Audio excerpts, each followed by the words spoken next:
In 2009, the United States real estate market was put through a grinder by Wall Street, leaving a trail of foreclosures and financial despair. By 2016, the aftermath was still evident in Florida.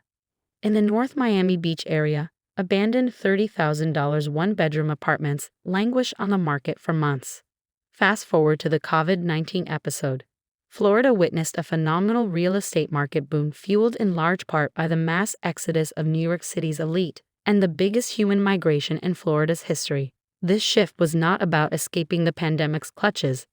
It represented a broader reevaluation of lifestyle choices, with many seeking a better quality of life. This movement has been further amplified by technological advancements, liberating many from the constraints of geographical office locations and making remote work more feasible, which significantly fueled Florida's real estate boom. As Florida basks in the glow of articles promoting its real estate boom, not all its residents find themselves on the sunny side of this historic event.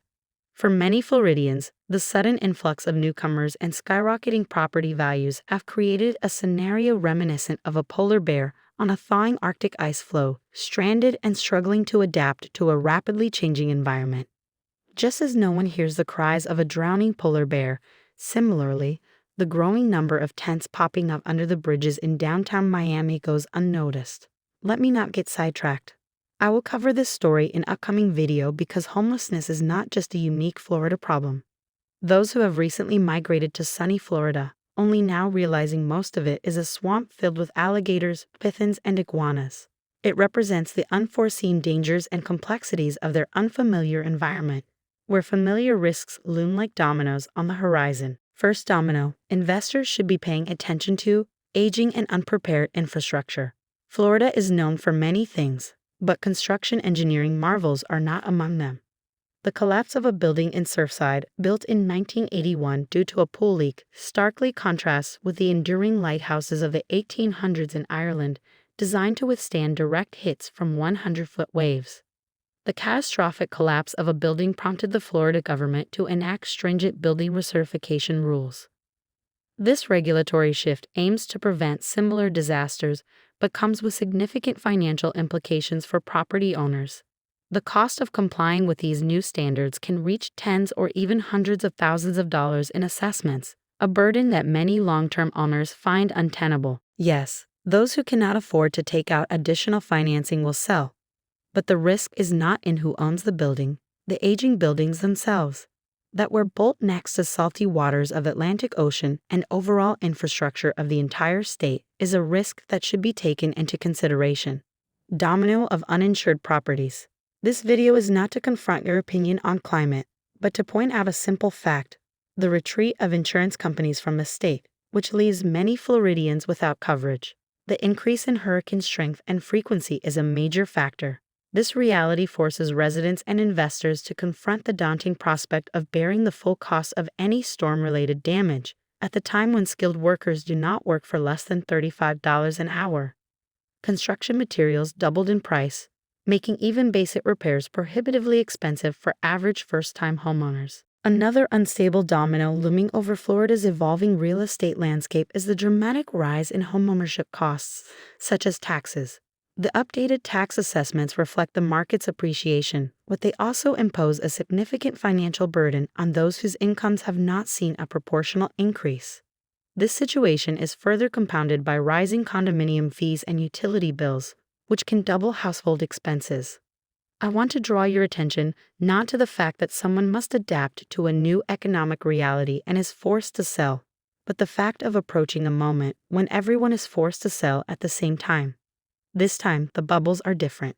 The first of these bubbles encompasses the ultra-wealthy, a segment of society that not only weathered the storm of the last financial crisis, but used it to gain even greater financial strength. This group, buoyed by bailouts and fiscal policies favoring capital, is likely to continue amassing wealth, irrespective of broader economic turbulence.